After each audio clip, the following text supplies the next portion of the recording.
Ora, muito bem, fomos permitidos agora pela senhora inglesa que disse Recording in Progress, e então estamos a ser visionados online e digitalmente e presencialmente aqui na PUC Curitiba, no estado do Paraná, que dá casa-mãe para este Congresso 6º IAD de Direito e Desenvolvimento, um projeto com 6 anos que eu tenho o prazer de integrar como membro do Conselho Científico e que, na realidade, como todos os projetos Iberojur, é coordenado, orientado e criado, na realidade, por o meu querido amigo Fábio da Silva Veiga, que está desde já de parabéns desde o início do Congresso, mas que não queria terminar sem dar os parabéns renovados, agora que já passámos estes 2 dias intensíssimos de partilha de saberes, na realidade com pesquisadores de Portugal, da Espanha, do Brasil, da Itália e, eventualmente, transnacionalmente,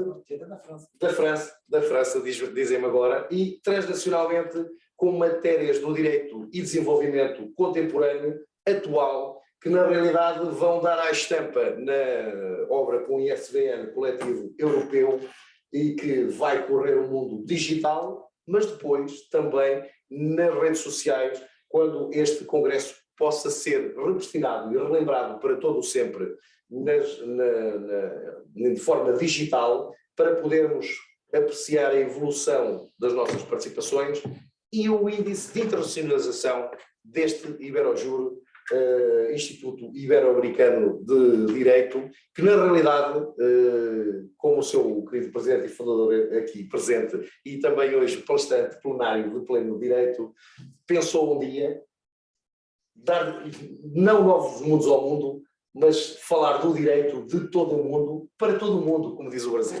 Portanto, é uma imensa honra poder ter aberto a mesa do meu GT de acesso à justiça e do início da tarde de trabalhos, e hoje ter novamente a honra de ser eu, apenas por simpatia e amizade do nosso querido presidente e diretor de Congresso, a fechar esta magnífica mesa de trabalhos que está, para além de cheio de boa genética e de elegância natural, não é? Pelo menos aqui à minha esquerda, obviamente, naturalmente, liderado por Câmara Carvalho, naturalmente, e pelo João Pedro Leite Barros, dizer uma coisa que é uma declaração de interesses. Portanto, independentemente das apresentações institucionais que eu tenho que fazer para patrocinar, portanto, as universidades que os trazem cá, independentemente de tudo, e honrar a carreira académica de cada um individualmente, objetivamente eu tenho que dizer a verdade, eles são todos meus amigos de sítios completamente diferentes. Ora bem, começando ao contrário, mas pelas senhoras, a Cândida Carvalho é de Portugal e mais propriamente da Madeira em Portugal, faz a questão de ser a minha amiga e eu retribuo na mesma, e é integrante também do departamento que eu coordeno no Iberojur de Bioética e Direito Biomédico, o que na realidade depois se vai transparecer na sua magnífica comunicação, como sempre. O Fábio Veiga, naturalmente, é brasileiro, mas é dos brasileiros mais portugueses que eu conheço, logo imediatamente secundado aqui por João Pedro Leite Barros, e nessa ótica, para além de ser o presidente deste congresso, é o incentivador desta vinda aqui a Curitiba há pouco, que muito agradecemos aqui penhoradamente, e, objetivamente, é de primeira água um investigador e pesquisador, desde as universidades espanholas, é professor nas universidades portuguesas, depois é doutorado pela Universidade de Vigo, onde tem uma magnífica tese em Direito Mercantil, nomeadamente comparado entre Direito espanhol, brasileiro e português, portanto nessa ótica também cumprindo os objetivos do Instituto Ibero-Americano, que é a transdisciplinaridade e o direito comparado. Mais do que isso, é o responsável, como eu já disse noutras edições aqui deste congresso, pela minha vinda presencialmente aqui, portanto não posso deixar de lhe agradecer, uma vez que naturalmente ele disse, não, desta vez não dá para não ir presencialmente, não dá para ir online, tem mesmo que ir no Brasil. E é óbvio que sim, porque aqui o cheiro a Brasil e este contacto de networking e de presencialidade é obrigatório. O tempo do Covid já está um bocadinho longe e atrasou um bocadinho a maioria do mundo, embora este instituto nunca tivesse deixado de fazer ciência, de fazer eventos e de produzir publicações internacionais de altíssimo nível. Portanto, os meus parabéns, Fábio Veiga, e muito obrigado por fazer o favor também de ser meu amigo. João Pedro Leite Barros. Ora bem, o João Pedro Leite Barros tem uma característica aqui que os meus outros amigos diretamente não têm, que é advogado. E é uma das coisas que eu acho fantástico como palestrante, querido amigo, dizer logo. Apresenta ao seu amigo, é ilustre colega da advocacia. Neste caso, da advocacia portuguesa e brasileira, e nessa ótica, para um professor universitário, como é o caso dele, doutor em Direito pela Universidade de Brasília, a capital do Brasil, como sabem, e, simultaneamente, pela Universidade de Lisboa, ele cumpre também e personifica os objetivos do Iberojur, que é a transcontinentalidade do direito ibero-americano. Ele próprio também uma costela de português, objetivamente um pouco da Universidade de Lisboa, um pouco da Universidade de Brasília e depois um pouco também, como eu próprio, de saber e saber fazer. Porque não só dá aulas de direito, como depois também trata no seu escritório de advogados ou o seu sócio destas matérias que aqui nos vem trazer. Então, sem demais, dizendo que, neste caso aqui, sem desprimorar, é membro da Comissão Especial de Direito do Consumo do Conselho Federal da Ordem dos Advogados do Brasil, neste caso não concorrencialmente, eu sou membro honorário do Instituto dos Advogados Brasileiros, portanto esta parceria em que o Fábio da Silva Veiga também faz o gosto de ser membro, até antes de mim, naturalmente, talvez uma das razões que me possam ter convidado a mim. Portanto, nessa circunstância, eminentes juristas de Portugal, Brasil e um pouco de Espanha também, sendo que eu, não sendo espanhol, também aqui represento a Universidade de Salamanca. Tenho a imensa honra de apresentar, neste caso, o primeiro palestrante aqui na minha esquerda, para falar sobre o direito à informação nas relações de consumo. Meu querido amigo, é uma honra tê-lo aqui na nossa mesa. Muito obrigado por ter vindo. Oi. Bom, queria inicialmente saudar e dizer que é uma imensa honra estar nessa mesa estelar com nobres amigos. Aqui ao meu lado, meu amigo professor João Proença, digníssimo, virtudes inumeráveis, e que a gente também poderia passar a noite inteira falando, a professora Cândida e meu amigo também, Fábio Veiga. Iberojur já faz parte da minha vida. Começamos lá em Santiago de Compostela, fizemos alguns eventos lá na Universidade de Madrid, salvo engano, na Rua Juan Carlos, sim. E também queria saudar a minha amiga Luana Becker, de lá, conhecemos lá em Lisboa, de Lisboa para a vida, né? A gente sempre fala isso. Então, pessoal, eu queria dizer que é uma honra estar aqui na PUC. Nós vamos para o 11º evento que tratamos sobre o nosso livro, o Direito à Informação, Repercussões no Direito do Consumidor. Na verdade, foi uma investigação iniciada na Universidade de Lisboa, finalizada na Universidade de Brasília, e que a gente trata especificamente sobre esse tema. O direito à informação, a gente vê hoje, é um elemento que tomou um protagonismo distinto. Então, já me disseram aqui que eu tenho tempo, a minha ideia era, claro, avançar até 2h30 da manhã, mas sei que não posso fazê-lo, claro, então a gente vai se limitar aqui ao tempo fornecido pela comissão. Pois bem, foi que eu resolvi fazer. Eu resolvi trazer alguns pontos dentro dessa perspectiva do direito à informação, que eu avanço na investigação e que eu acho que pode servir de reflexão para a gente nesse debate distinto. Primeiro, eu também faço na investigação um link com o comércio eletrônico. E o comércio eletrônico, aliás, foi com a pandemia que ele avançou em momentos nunca antes navegados, né? Foi, de fato, o principal, talvez um dos principais setores que mais cresceram ao longo da pandemia. Quem nunca fez uma compra online, levanta a mão. A gente sabe que a maior parte da população já fez. Inclusive, o João nunca fez. Mas é uma exceção. É uma exceção. Mas é muito importante a gente falar que com o avanço do comércio eletrônico também avança os problemas. Isso não há dúvida quanto a isso. Mas a gente precisa ter um ponto de partida. E o meu ponto de partida, na verdade, na investigação, foi o ponto de chegada. Porque ao longo dos problemas narrados, não só em Portugal, na União Europeia, mas sobretudo aqui no Brasil, a gente tem uma premissa que muitas vezes não é avaliada. E a premissa inicial, e é isso que aqui a gente começa a nossa conversa, é que o direito à informação nada mais, nada menos é a medida da compreensão do consumidor. Ponto 1.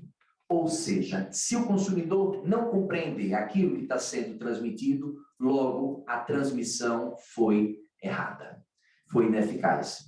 E aqui é um ponto de partida muito importante, porque a gente precisa falar que na relação de consumo, aliás, a tutela do consumidor é histórica, não só no Brasil, mas, sobretudo, também em Portugal. Necessária, tanto é que nosso Código de 90 é criado em virtude disso.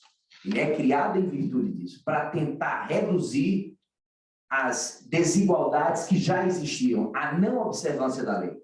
Então, essa é a grande ideia. O ponto de partida é: o consumidor só vai ser, de fato, o direito à informação só vai ser, de fato, compreendido se o consumidor assimilar aquilo que está sendo transmitido. Se ele não assimilar, logo o problema está no fornecedor e não no consumidor. Então, esse é o primeiro ponto de partida. E aí a gente vem para um segundo ponto, também trazido logo no início da nossa tese, a grande divergência que hoje existe. Em primeiro lugar, o excesso de informação. E, em um segundo ponto, a ausência de informação. Com relação ao excesso de informação, aqui a gente tem uma crítica que já existe há algum tempo em Portugal, especificamente na União Europeia, de uma forma geral, que é o professor Dário Moura Vicente já dizia, já pronunciava que as diretivas, muitas vezes descoordenadas entre si, não conseguem tutelar o consumidor. E aí a gente vê, na nossa investigação, que o Decreto-Lei 24 de 2014, que trata sobre o comércio eletrônico, indica expressamente que o fornecedor deve trazer no contrato e na transmissão da informação 24 elementos informativos, que trata sobre o preço, objeto, detalhes, etc. E você tem uma sequência de informações que precisam ser transmitidas. Aqui já tem um problema. Ponto 2. O excesso de informação acaba sendo uma desinformação para o consumidor. De nada adianta você transmitir essas informações em quantidade se o consumidor não consegue assimilá-las. Aí você pode avançar por qualquer tipo de estudo que você vai ter isso concretamente. A gente foi para a psicologia e a gente consegue perceber que, por exemplo, o consumidor não consegue avançar mais de uma lauda sobre um determinado momento, um determinado instante, sobre um determinado compra de um produto ou de um serviço. Uma lauda. E quando você vai adquirir um produto, um serviço pela internet, você tem 4, 5, 6 laudas, especialmente, por exemplo, transporte aéreo. A primeira coisa que você faz, pega o mouse, li e aceito. Já passa para outra sequência para você avançar na compra. Aí vem a primeira grande pergunta. O problema está no consumidor, que não leu. Culpa exclusiva do consumidor. Não. O problema está no fornecedor, que não conseguiu transmitir a informação de forma correta. Sobre esse ponto, fazendo um adendo, existe hoje a Lei do Comércio Eletrônico de 2013, que veio complementar o Código de Defesa do Consumidor. O que é que ela fala? Fala que o fornecedor deve trazer o que eles chamam de contrato sinótico, que é um contrato quadro, um contrato resumo, que deve ter, naquele contrato, elementos importantes. O preço, eventual parcela de juros, eventual cancelamento, direito de arrependimento. Pergunto, isso foi observado? Resposta, não. Via de regra, não é observado. Pelo contrário, a gente tem uma sequência de informações de 5, 6, 7 laudas que você não consegue assimilá-la. E o problema, mais uma vez, não está no consumidor, está no fornecedor, na transmissão da informação ineficaz. Então, esse é um ponto também que precisa ser observado. Ou seja, a gente vai para o terceiro ponto. Quantidade de informação não implica em dizer em qualidade. Ou seja, o excesso de informação, no final das contas, acaba sendo uma desinformação. Isso é real, isso existe. Então, a gente precisa, de fato, ter ciência e perceber que uma informação bem transmitida é uma informação assimilada, inteligível, fácil de compreensão. Então, esse é um ponto, de fato, de partida que a gente tem tocado nas nossas conversas, especialmente aberto esse horizonte para o fornecedor. Aí você vem para o terceiro ponto também, ainda sobre esse tema. A informação, além de ser compreendida e compreensível, ela também precisa alcançar o seu fim. Cass Sunstein, não sei se vocês conhecem, já ouviram falar, claro, o professor Cass Sunstein traz em seu livro um ponto muito importante. Políticas de privacidade. Quando a gente entra agora no site, e a primeira coisa aparece logo dizendo políticas de privacidade, li e aceito, para você consentir, especialmente com relação ali aos seus dados, a política de proteção, que de regra era para proteger o consumidor, ele traz uma pesquisa muito interessante. Ele diz o seguinte: sabe quantos consumidores entendem que aquilo que está sendo ali transmitido, especialmente nesse momento que você entra no site, ele entende que aquilo é uma proteção para o consumidor? 97% dos consumidores entendem que aquilo é uma proteção. Somente 3% compreendem que aquilo nada mais, nada menos é um termo de consentimento que o consumidor está dando sobre os seus dados para serem utilizados de uma determinada forma. Ou seja, essa informação não foi transmitida de forma correta. E aqui também abro um segundo parênteses para dizer que aqui também há um problema de políticas públicas. A gente vai para a Federal Trade Commission nos Estados Unidos. O que é que hoje tem nos Estados Unidos? Hoje, se você, consumidor ou consumidora, quiser, você recebe pelo WhatsApp, diariamente, informações específicas sobre fornecedores que, por exemplo, não contemplam e não visualizam e não observam os direitos do consumidor. Mensagens diárias sobre advertências e alertas necessários. Existe hoje Federal Trade Commission, que na verdade é a instituição de defesa do consumidor nos Estados Unidos. Você vai também, pode pensar, na União Europeia, e você vai para a plataforma de resolução de litígio em linha, que permite hoje o consumidor fazer o cotejo entre empresas. Hoje, se você, consumidor, quiser fazer um paralelo entre se essa empresa é boa ou ruim, ou se essa empresa observa ou não os direitos do consumidor, você consegue fazê-lo. Então, são políticas públicas eficientes que, via de regra, traçam o norte daquela sociedade. Então, é muito importante a gente ter isso. Aqui no Brasil a gente tem, não vou dizer que a gente não tem, a gente tem uma força grande, não só dos PROCONs, da Delegacia de Consumo, do próprio Ministério Público, mas eu acho que a gente precisaria fomentar mais e melhor. Então, esse é um ponto também muito importante a gente mencionar, que a gente trata ao longo da nossa conversa. Um outro elemento não menos importante é o aspecto da informação como uma informação acessível, a acessibilidade da informação. A gente sabe que hoje muitas empresas não observam o Código de Defesa do Consumidor, especialmente nesse espectro que dá acessibilidade. A informação deve ser transmitida para todos e todas indistintamente. E a gente via de regra, a gente não vê isso muitas vezes no site. Existem diversas ferramentas gratuitas que precisariam, que poderiam ser utilizadas e não são.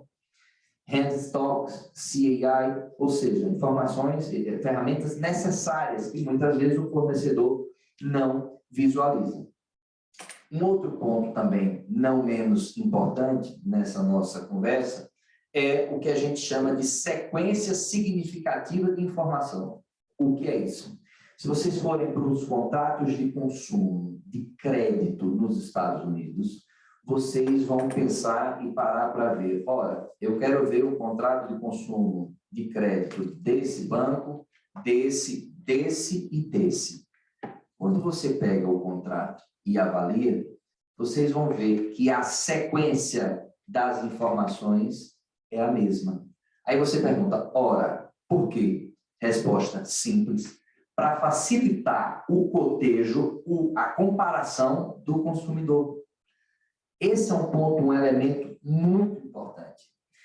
O facilitar dessa comparação do consumidor por exemplo, nesses contratos de consumo, é elementar, é necessário para que ele consiga fazer a melhor avaliação em cima daqueles elementos que estão sendo transmitidos.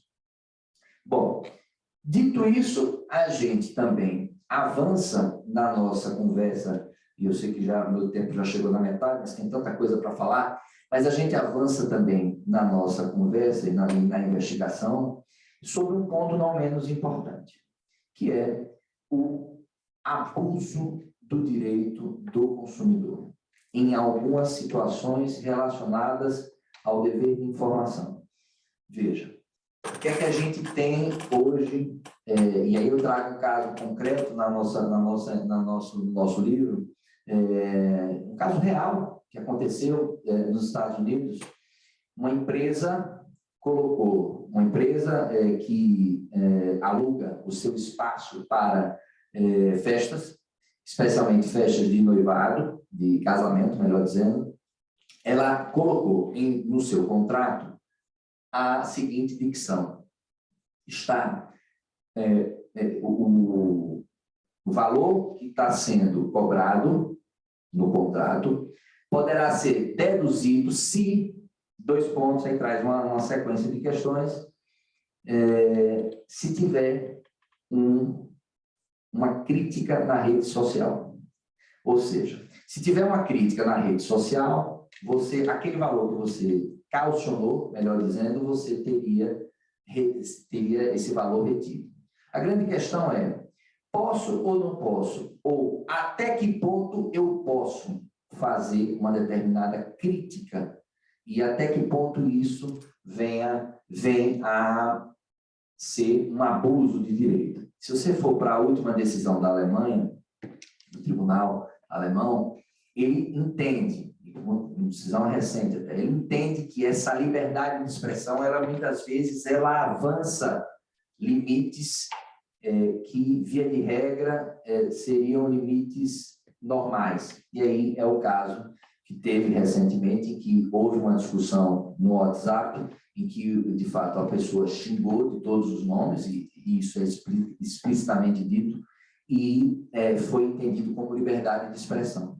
Aqui no Brasil, e eu trago isso na nossa investigação, a gente não tem visto muito isso, muito pelo contrário. A gente são decisões, especialmente de influencers, e teve uma do Tribunal de Justiça do Estado de São Paulo, que indica que há limite nesse direito a reclamar, o direito do consumidor de reclamar. E esse limite vem da onde? Faz o link com o 87 nosso do Código Civil, o abuso do direito. Então, é muito importante a gente perceber e ter ciência de que essas questões estão sempre ali intrincadas com o direito à informação que o consumidor tem, mas, ao mesmo tempo, tem o seu dever, a sua responsabilidade perante aquilo que está sendo transmitido. Uma outra questão também, não menos importante, são as sanções morais que a gente avança na nossa investigação e trata sobre esse tema. Já ouviram falar no caso United Breaks Guitar? Alguém já ouviu falar? Já ouviu falar? O nome é bonito. Não, já ouviram falar? Não. É o seguinte, foi o que aconteceu nos Estados Unidos. Um cantor teve o seu violão, estava viajando, na verdade, de uma cidade para outra, e teve o seu violão danificado. Olha, chegou no destino final, o violão estava ali danificado. O que fazer? Àquela altura, ele fez diversas reclamações com a empresa, e, claro, depois de um ano, sem resposta alguma. Foram várias.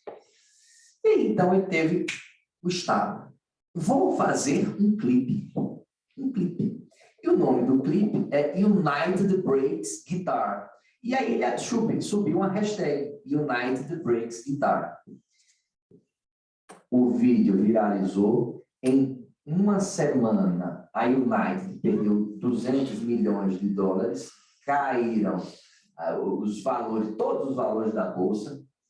Em sequência, a United procurou ele e vamos conversar, que eu quero tentar reparar o que eu fiz. Depois de uma semana, resumo da ópera: muitas vezes a sanção moral vinda da própria sociedade tem um efeito muitas vezes maior do que uma eventual ação judicial. Então, é muito interessante, que é o que eles chamam, que a doutrina chama de Electronic Word of Mouth, que seria o boca a boca eletrônico, que isso é muito forte hoje, a gente sabe disso. Com um comentário, você pode levar uma empresa à falência, bancarrota, isso a gente sabe, isso é real. Por isso que, inclusive, a gente também tem que ter uma dosagem, e a doutrina chama muito isso de double check. Né? Você entra numa plataforma, você consegue, muitas vezes, fazer a sua crítica, desde que, por exemplo, você tenha adquirido determinado produto ou determinado serviço. E é muito importante. Por quê?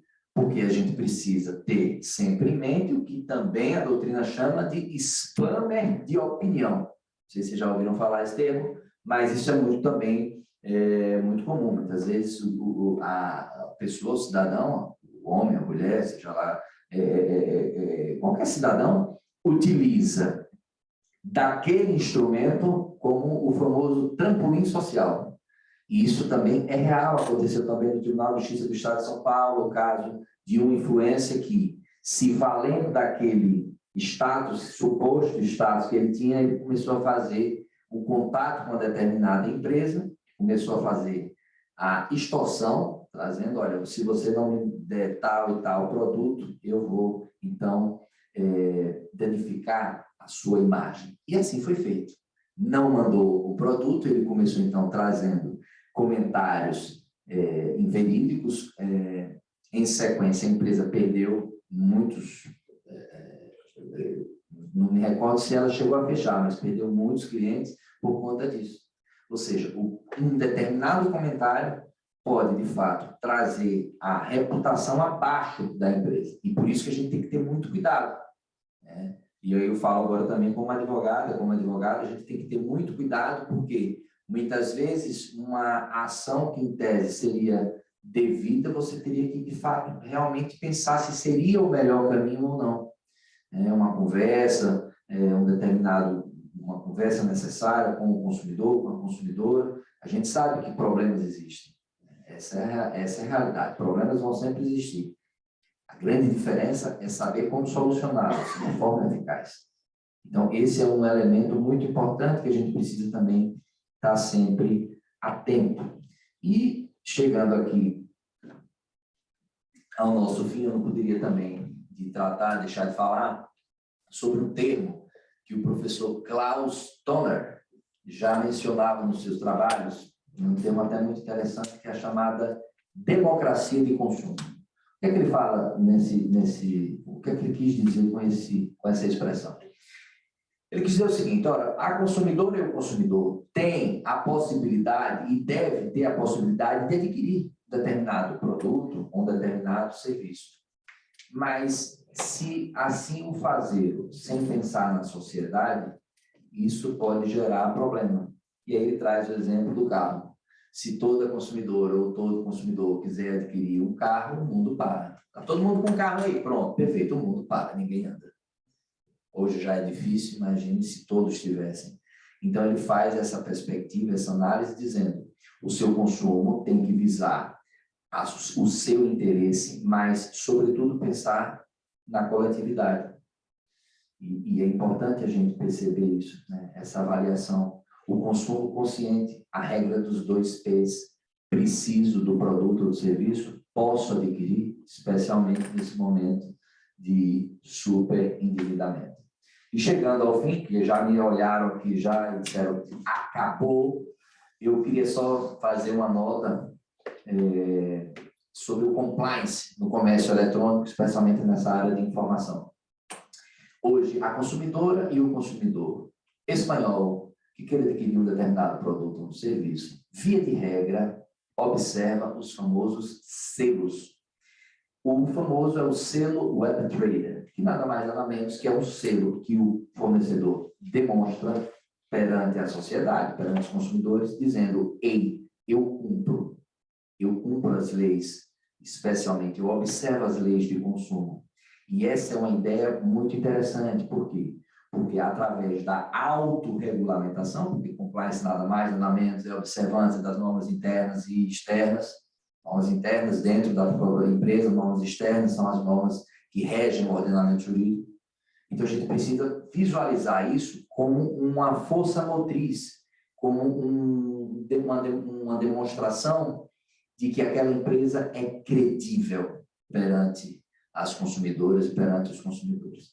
Então, eu queria finalizar, professor, trazendo esses recortes que a gente fez aqui ao longo da investigação, claro, com aquilo que a gente falou inicialmente, que informação nada mais, nada menos, é a medida da compreensão. Então, é muito importante que sigamos pensativos com base nesse propósito, sobretudo para efetivarmos, né, a cidadania, até porque cidadania sem efetividade não é cidadania. Então, a gente precisa, de fato, se imbuir desse raciocínio e desse ponto de partida para que a gente possa, então, avançar e buscar uma relação de consumo mais harmônica e sadia. Muitíssimo obrigado.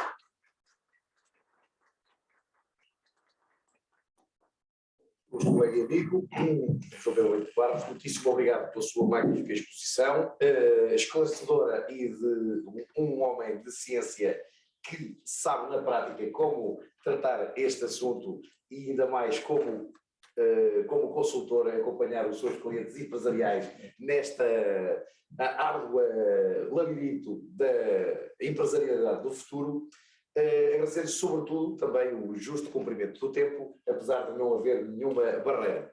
Sem mais delongas, e com esta declaração de interesses, apresentar a doutora Carolina Carvalho, querida amiga, neste caso que irá falar do transhumanismo entre a ética e o direito, matéria que me é particularmente cara, e nessa ótica não deixar de a apresentar como professora convidada da pós-graduação de Direitos Humanos do Coimbra Business School, da qual eu próprio sou o coordenador, portanto queria deixar esta declaração de interesses, é de total mérito e objetividade, uma vez que ela é uma fantástica investigadora na área da ética, da bioética e do direito, e neste caso é doutoranda da Faculdade de Direito da Universidade de Lisboa nestas matérias e ela própria, coordenadora presidenta do Centro de Estudos de Bioética do Polo da Madeira, onde já tivemos imensa honra de poder discutir e debater estas matérias, nomeadamente durante o ano passado para este ano, e onde iremos publicar, agora vou aqui passar em confidência o mais rápido possível,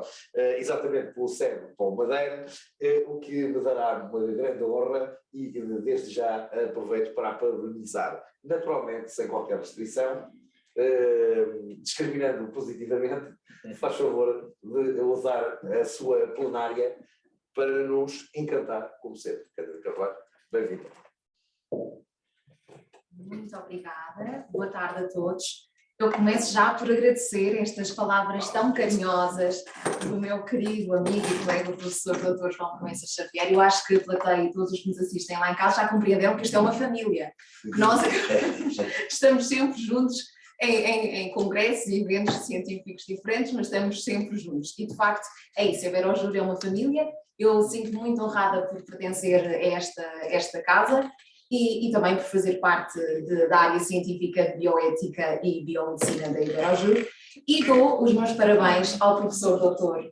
Fábio Veiga, que também é um amigo. Dou os parabéns por esta iniciativa, por todas as iniciativas que já realizaram com a Iberojur, que tem grande rigor científico e é muito importante para a exposição e para a partilha de conhecimentos a nível internacional, porque nós já fomos capazes de passar por diversos países, sempre aqui com a família Iberojur.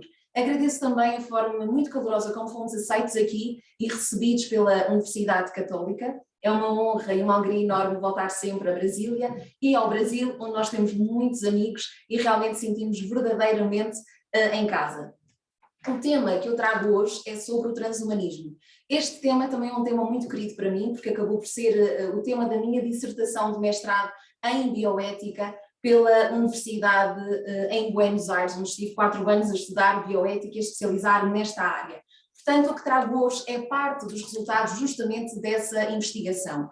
E o transhumanismo aqui será abordado não naquela vertente teórica em que nós falamos de todos os dilemas éticos e jurídicos, mas falaremos de uma vertente mais prática, onde o transhumanismo é aplicado mesmo diretamente à pessoa de caráter individual, onde abordamos o princípio da autonomia e também dos direitos humanos, para compreender se existe algum limite a apontar à própria autonomia, à ação humana, quando a ação humana é feita com base na autonomia. Se existe algum limite, ou se as pessoas têm mesmo um direito absoluto, ou se a autonomia é mesmo absoluta, no sentido em que as pessoas podem recorrer a todas as técnicas propostas pelo próprio transhumanismo sem qualquer dilema, sem qualquer problema. E então, basicamente, é sobre isso que falaremos nesta apresentação.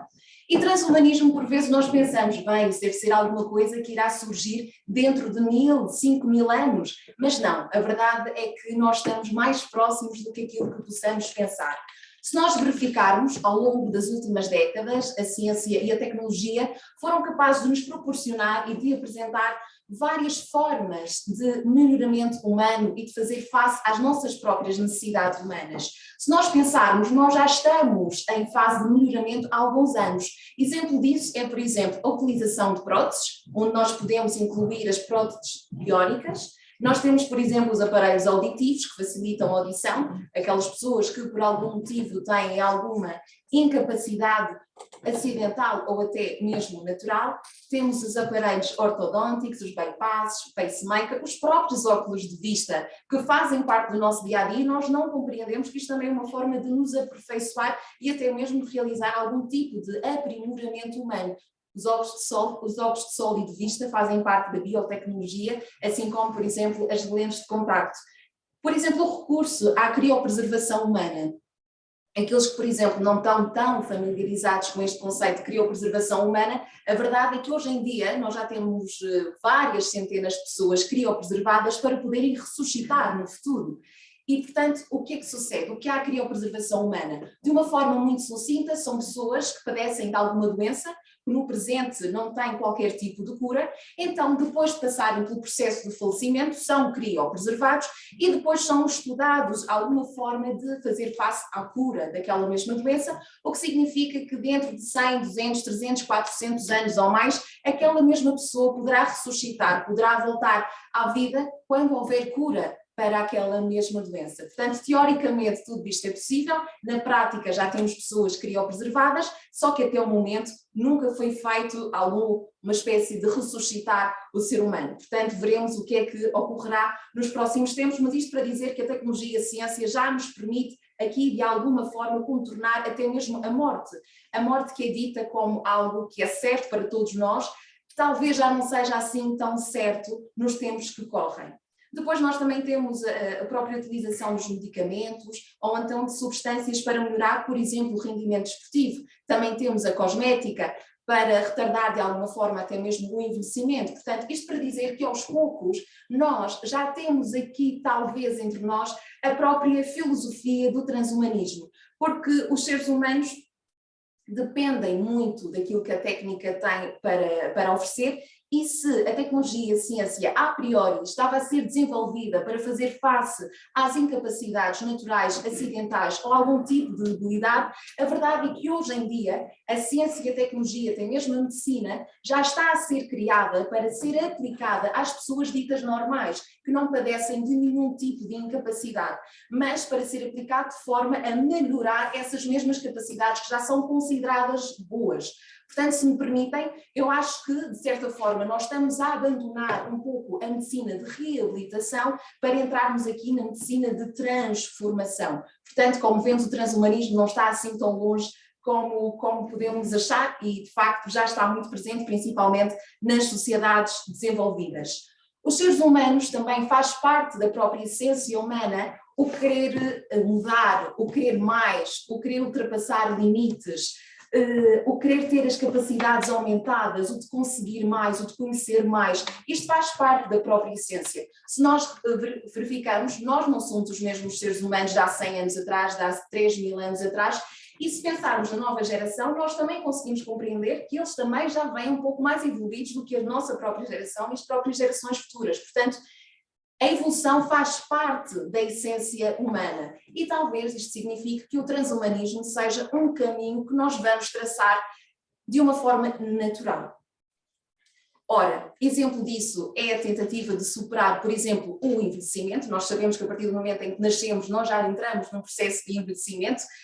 Por enquanto, o envelhecimento ainda é algo garantido ao ser humano, assim como a morte, mas a tecnologia e a ciência estão aí e tudo pode mudar dentro em breve. Depois nós temos aqui o facto de os seres humanos, como referi, já estarem a caminho e estarem-se a aproximar cada vez mais da filosofia transhumana, mesmo que de uma forma inconsciente. Nós podemos não conhecer o que é o transhumanismo, podemos não conhecer os princípios, os objetivos do transhumanismo, mas indiretamente é para lá que o ser humano caminha, tendo em conta a quantidade de tecnologia que usa no seu dia-a-dia. Nós somos, de facto, muito dependentes da tecnologia. E de forma positiva, nós somos beneficiados por esta tecnologia, por esta ciência. Nós conseguimos melhorar, inclusive, a nossa qualidade de vida. No entanto, não é possível ignorar os próprios riscos que estão associados à tecnologia, à ciência. E também nós não nos podemos esquecer dos erros humanos no passado, que acabam por ser sempre a nossa sombra enquanto vivos formos, porque nós temos que aprender com os erros do passado, pelas atrocidades humanas que foram feitas também em prol de uma técnica, em prol de algum conhecimento, que violamos a dignidade e direitos fundamentais de outras pessoas, pessoas que são seres humanos iguais a nós. Portanto, no tema do transhumanismo e da evolução biotecnocientífica, existem mais dúvidas do que certezas. E, de facto, a bioética tem aqui um papel fundamental, assim como os direitos humanos, para auxiliar na reflexão destes temas. Então vamos ver o que é de facto o transhumanismo. O transhumanismo é entendido como um movimento filosófico, uma corrente filosófica. Este termo surgiu em 1957 com Julian Huxley. Na altura o filósofo dizia-nos que o ser humano nasceu para evoluir e nós estamos em constante evolução e o destino do homem é avançar, é evoluir. No entanto, todos nós, todos os seres humanos, têm limitações biológicas, limitações naturais. E justamente estas limitações que estão associadas, por exemplo, à doença, ao facto de nós sermos finitos, no sentido em que um dia vamos todos morrer, todas estas limitações naturais acabam por bloquear e limitar a nossa própria expansão, a nossa existência enquanto ser humano. E para Julian Huxley, assim como para todos os defensores e especialistas do transhumanismo, eles acreditam que nós estamos destinados a algo maior e que nós estamos a viver de uma forma precária em comparação àquilo que nós já devíamos estar a usufruir, aquele patamar que nós já deveríamos estar. Portanto, é importante, e o transhumanismo que vem nos dizer é que é importante ultrapassar estas limitações naturais humanas através de quê? Da ciência e da tecnologia. A ciência e a tecnologia são apontados como a solução para ultrapassar todas estas limitações e para atingir o quê? Uma vida plenamente feliz, uma vida genial, saudável, completa, sem qualquer tipo de limitação física, emocional ou cognitiva. Porque, na verdade, o que o transhumanismo vem é dizer-nos que nós temos que ter capacidades de, por exemplo, no nosso cérebro humano, conseguir colocar todo o tipo de dados que existe no mundo sem necessitar de qualquer auxílio. Nós temos que ter uma força física suficiente para, por exemplo, nunca nos sentirmos cansados. Nós temos que ter as nossas capacidades muito mais aumentadas para conseguir usufruir da beleza que o mundo tem para oferecer. O que inclui também, por exemplo, a capacidade de poder ultrapassar qualquer situação, por exemplo, traumática, um evento negativo que acabe por causar situações menos positivas na nossa vida, como, por exemplo, ansiedade, stress, depressão. Portanto, através do transhumanismo e das técnicas transhumanas, também esses eventos menos positivos são capazes de ser eliminados dos nossos cérebros, da nossa memória, para que possamos viver uma vida plena, sem doença e sem pensamentos negativos. Aqui é importante referir, em relação aos princípios e aos direitos, que existe a Declaração Transhumanista. Esta declaração foi criada em 1998 por um grupo de especialistas transhumanos, em que o principal e o mais citado é Nick Bostrom, em que esta declaração referia que os humanos serão influenciados pela ciência e pela tecnologia e chegará um ponto em que nós não conseguiremos viver mais justamente sem a técnica e sem a ciência, ao ponto de nós ficarmos fundidos entre o ser humano e a própria técnica. No entanto, esta mesma declaração, embora seja muito criticado, vem chamar a atenção que é importante garantir de forma absoluta e proteger de forma absoluta direitos e princípios fundamentais, como o princípio da autonomia, o princípio da dignidade humana, da liberdade, o direito à autodeterminação, entre outros princípios e direitos fundamentais. E também fala nessa mesma declaração a importância de terem atenção aos riscos e às consequências do desenvolvimento destas mesmas técnicas e destas tecnologias, tendo sempre em conta a necessidade de proteger e salvaguardar a geração presente, mas também as gerações futuras. Portanto, aqui de uma forma indireta está presente o princípio da responsabilidade de Ann Jonas, o que não deixa de ser até um pouco cômico e também sarcástico, uma vez que Ann Jonas acaba por ser o principal crítico dos avanços tecnocientíficos, quando não é possível ter em consideração e prever todas as consequências de todas as criações. Mas aqui está de uma forma indireta presente o princípio da responsabilidade. Portanto, existe uma infinita possibilidade de evolução biológica e para tal o transhumanismo recorre a diversas tecnologias emergentes e também da ciência, o que inclui a nanotecnologia, a medicina regenerativa, a engenharia genética, como a edição genética, a terapia genética, a criopreservação humana, a upload da própria mente humana e obviamente que eu sou formada em Direito e em Bioética. Eu não posso agora neste preciso momento poder falar do conceito ou do alcance destas mesmas tecnologias, porque não faz parte da minha área de conhecimento.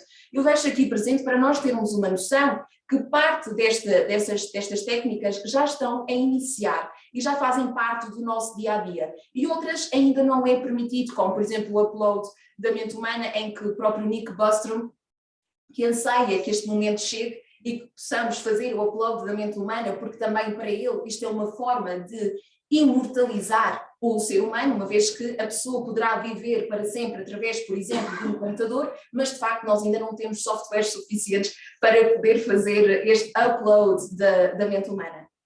Então, aqui o transhumanismo, de modo geral, acaba por ter três correntes dentro do transhumanismo. Nós temos o transhumanismo liberal ou utópico, o transhumanismo democrático ou então o estropianismo ou o transhumanismo estropiano. O primeiro, que é o transhumanismo utópico, acaba por ser o mais criticado dentro da comunidade científica, porque é o mais extremo, o mais extremista dentro do transhumanismo. Ele defende, por exemplo, a abolição da morte. Ele defende que tudo aquilo que é tecnicamente possível tem que estar ao alcance do ser humano. Portanto, se a técnica permite, se existe, o ser humano deve utilizar, se assim o entender. E defende também um mundo perfeito, não fosse então um transhumanismo utópico. Defende um mundo perfeito, sem doenças, sem sofrimento e com uma felicidade plena.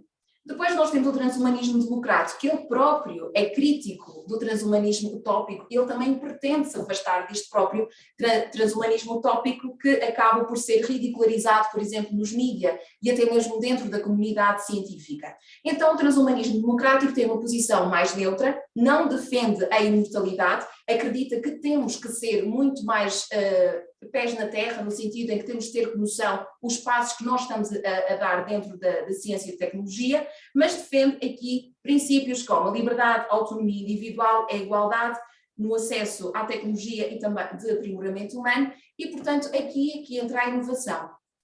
Os transhumanistas democráticos defendem um acesso equitativo e defendem aqui o princípio da justiça, que nem sempre é falado no tema do transhumanismo, mas aqui os democratas vêm dizer que sim, estas tecnologias existindo têm que ter acesso a todas as pessoas, em todos os países, em todas as sociedades, desde as mais desenvolvidas às menos desenvolvidas.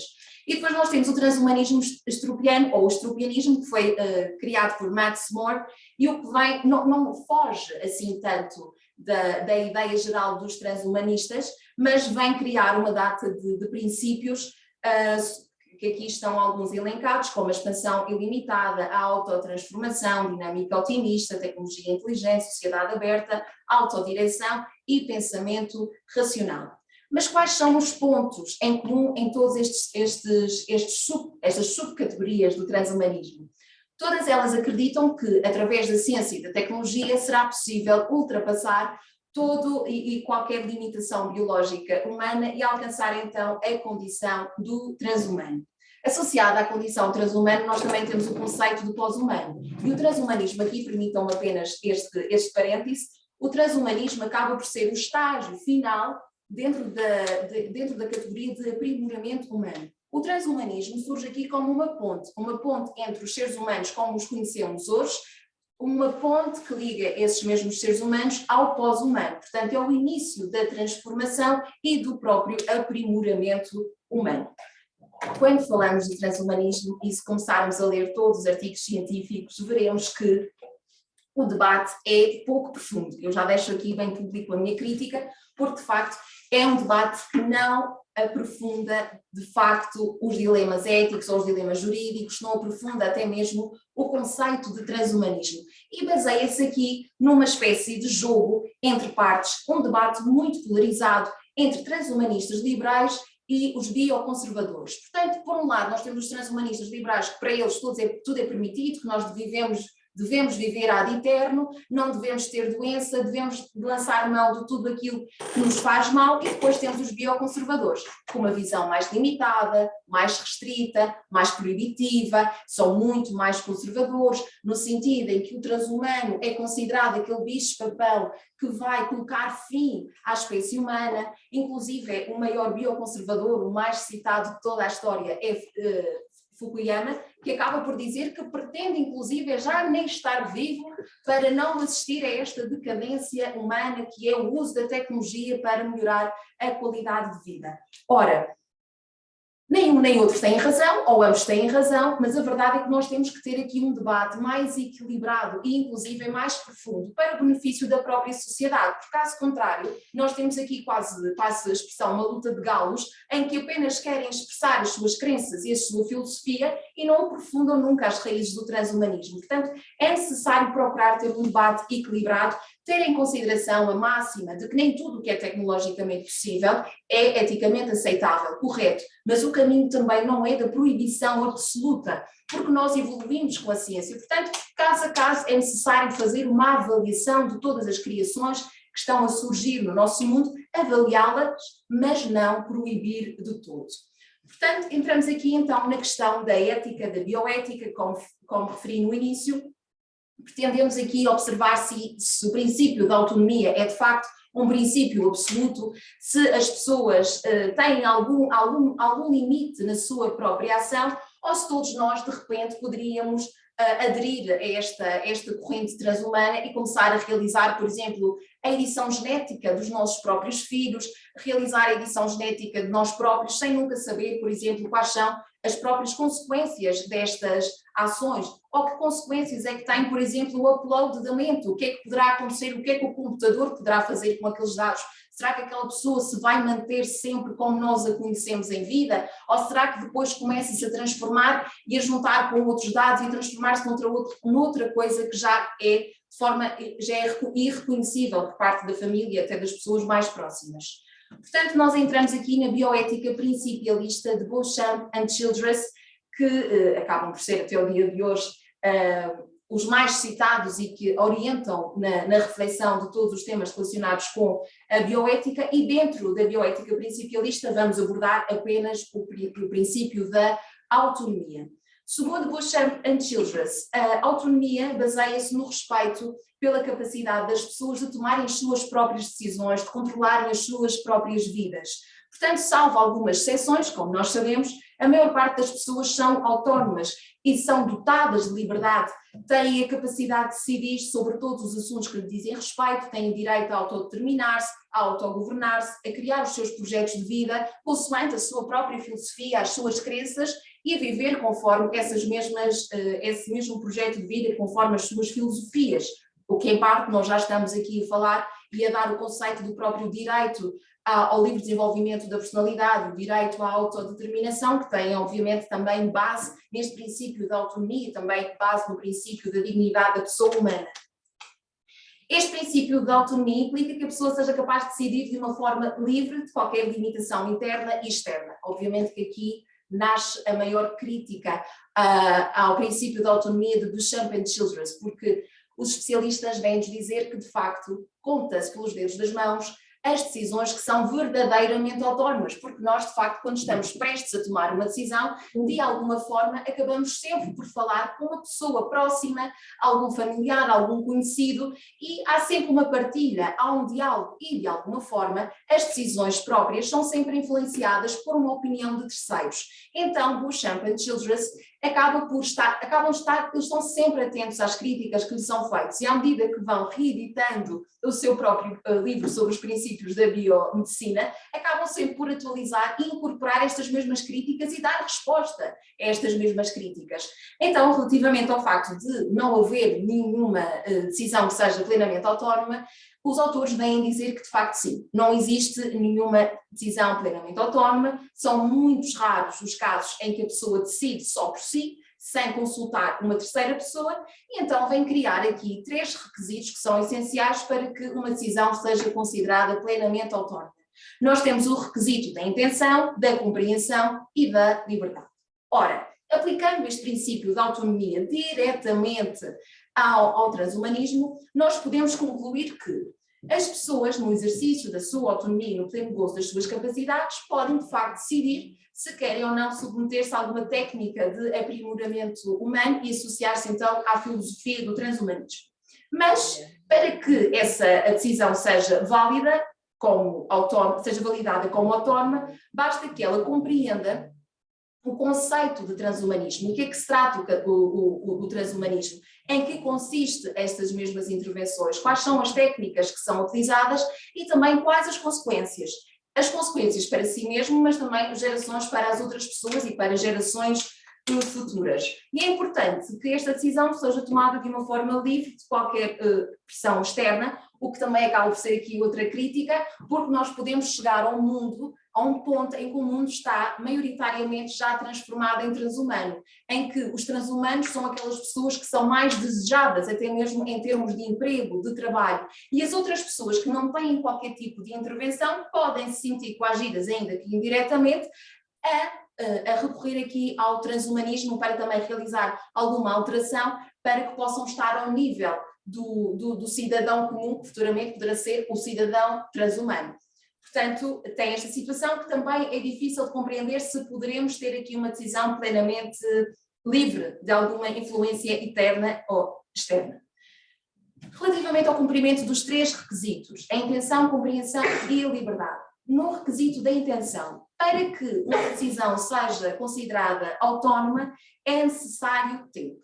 As pessoas têm que ter tempo, é um requisito da intencionalidade para que a pessoa possa criar na sua mente planos representativos de uma quantidade de eventos que sejam relacionados com o transhumanismo. E este tempo é um espaço temporal para que as pessoas possam assimilar as informações, de criar de facto o desejo dentro da própria pessoa que pretendem de facto melhorar alguma das suas capacidades ou todas as capacidades e ainda de criar a imagem, ainda que representativa, da pessoa já modificada em vários cenários.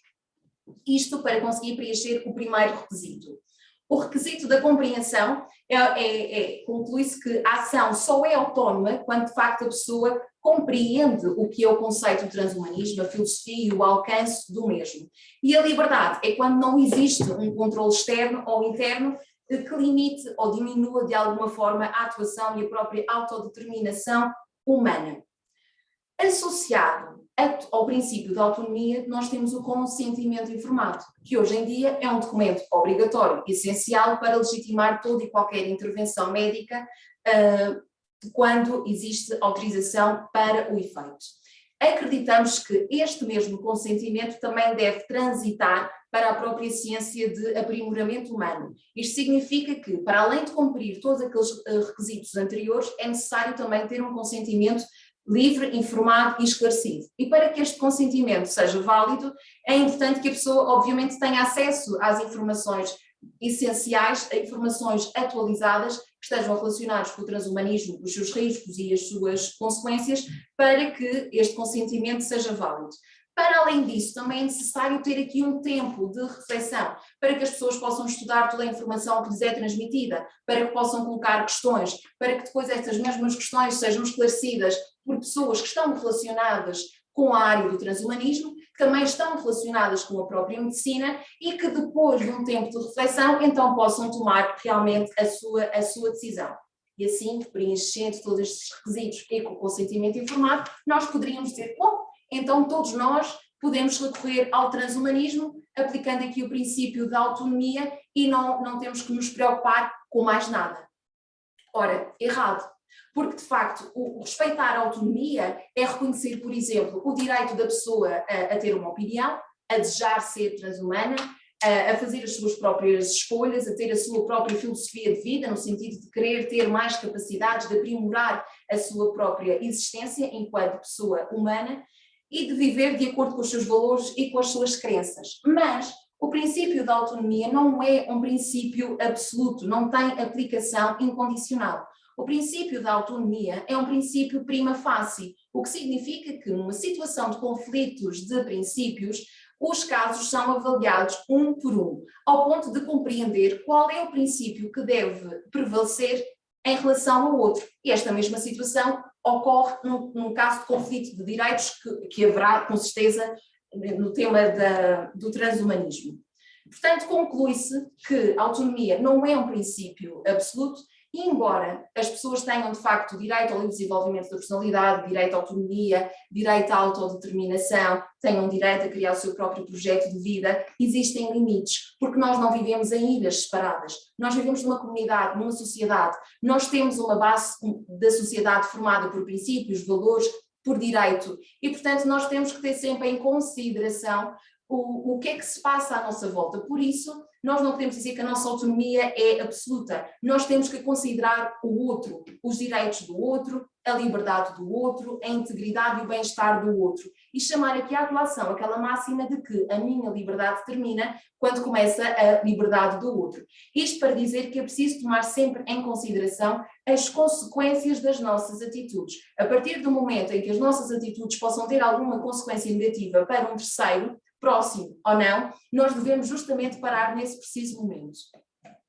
E aqui nós chamamos à colação, já quase a terminar, os direitos humanos, porque quando falamos do outro, de princípios fundamentais e direitos fundamentais, nós temos sempre que chamar à colação os direitos humanos. Nós não temos nenhuma declaração, nenhum tratado internacional dedicado exclusivamente ao transhumanismo, assim como também não existe nenhuma lei dedicada a este mesmo tema por enquanto. Nós temos vários artigos científicos, há realmente várias preocupações relacionadas com este tema, mas depois nós temos que procurar nestas bases éticas internacionais uma resposta a dar ao transhumanismo. E aqui eu trago algumas das que são fundamentais e que servem de base para a reflexão deste mesmo tema. Nós temos a Declaração Universal dos Direitos do Homem, a Declaração e a Convenção sobre os Direitos da Criança, a Declaração Universal sobre o Genoma Humano, a Declaração sobre a Responsabilidade das Gerações Presentes em relação às gerações futuras, uma declaração que por vezes é muito, muito esquecida, mas que está aqui bem presente, o princípio da responsabilidade, e a Convenção sobre os Direitos do Homem e da Biomedicina, assim como a Declaração Universal sobre a Bioética e os Direitos Humanos. Obviamente não vou tratar uma por uma, mas dizer que todas estas declarações e convenções aclamam princípios como a dignidade humana, a igualdade e a não discriminação, a autonomia, a liberdade e a autodeterminação, a responsabilidade, e também defendem princípios que são absolutos como a vida, a diversidade, a identidade humana, o respeito e a prudência. E aqui nós também abarcamos, é aplicado não só aos seres humanos como conhecemos hoje em dia, mas futuramente acredito que estes mesmos direitos serão aplicados também aos transhumanos. Até porque o facto, nós somos mais de 8 mil milhões de pessoas no mundo e nós temos todos características diferentes uns dos outros. E essas mesmas características são aqueles pontos que compõem a nossa própria identidade humana. E portanto nós poderemos ter entre nós pessoas que têm realmente vontade em aprimorar as suas capacidades. E essa característica vai pertencer à identidade humana daquela mesma pessoa. Portanto, é uma característica que também deve ser respeitada. Isto significa que nós temos que respeitar os seres humanos como os conhecemos, respeitar os seres humanos aprimorados e, futuramente, tudo aquilo que possa surgir segundo a identidade da pessoa humana. E ter sempre aqui em atenção o respeito e a prudência. E, portanto, em jeito de conclusão, dizer que, de facto, a autonomia não é absoluta, a ação humana tem limites, inclusive é neste tema, e encontra os limites principalmente no respeito pelos direitos humanos. A partir do momento em que de alguma forma estão a ser violados alguns dos direitos humanos, temos que parar de imediato com essa mesma ação. E num tema tão importante como o tema dos avanços científicos e tecnológicos, a bioética surge aqui como uma peça fundamental de reflexão, que também é uma forma até mesmo de proteger e de garantir o cumprimento e o respeito pelos direitos humanos, que são a linha que limita a autonomia de qualquer ação humana. Isto para dizer que há muito trabalho ainda por fazer nesta área, mas acredito que realmente a bioética e os direitos humanos serão peças fundamentais para conseguirmos equilibrar aqui o debate e o estudo deste transhumanismo no sentido de não o proibir no sentido absoluto, mas de permitir aquilo que ainda é considerado eticamente aceitável e é através da técnica e da ciência que nós também vamos evoluindo enquanto seres humanos. Eu agradeço imenso a vossa atenção e termino aqui a minha apresentação e fico disponível depois, se necessitarem, para algum esclarecimento. Muito obrigada. Muito bem, eu sobre isso preciso já de um esclarecimento, que é onde é que se compra, porque eu preciso de muito melhoramento, sobretudo na minha idade, os 50 estão a atacar brutalmente, portanto eu queria pelo menos, não era melhorar, era ficar igual a quando tinha 20. No caso da Sra. Catarina Carvalho, é incompreensível como é que ela trata tão magistralmente um tema destes, quando ela naturalmente, evidentemente, não precisa de qualquer melhoramento, já está perfeita. Portanto, sobre isso, eu tenho só a dizer que serei daqueles liberais, grano-salis, no entanto, naquela opção mais difícil da criopreservação, como eu gosto mais um pouquinho de calor do que de frio, talvez não queira viver para sempre. Aliás, não queria que tivessem que me suportar para sempre, apenas aturar-me uns aninhos mais. Ora bem, e chegou agora o momento esperado da minha parte da apresentação, uma vez que é agora aqui que eu posso fazer a revanche com o nosso presidente, dizendo-lhe, caro amigo professor Fábio Veiga, veja lá se vai ser recordado por ser o palestrante que nos vai fazer ficar sem jantar, uma vez que em Portugal é quase meia-noite menos 10. Tirando isso, os meus parabéns e um gosto imenso apresentar o Fábio Veiga, dispensa qualquer apresentação, mas não poderemos deixar de notificar os seus banners, e neste caso aqui é professor da graduação ou da licenciatura, do mestrado, do doutoramento, no caso da Universidade Lusófona do Porto, da Faculdade da Escola de Direito da Universidade de Ciência Jurídica e Política da Universidade Lusófona do Porto, Portugal, e será futuramente, juntamente comigo, professor do pós-doutoramento da Universidade de Salamanca, apoiado pela Fundação Geral da mesma universidade. Faz questão de ser o fundador e presidente do Instituto Ibero-Americano de Estudos Jurídicos, o Iberojur, a que todos pertencemos e que nos traz aqui hoje a esta PUC do Paraná, onde penso que nunca estaríamos sem ele.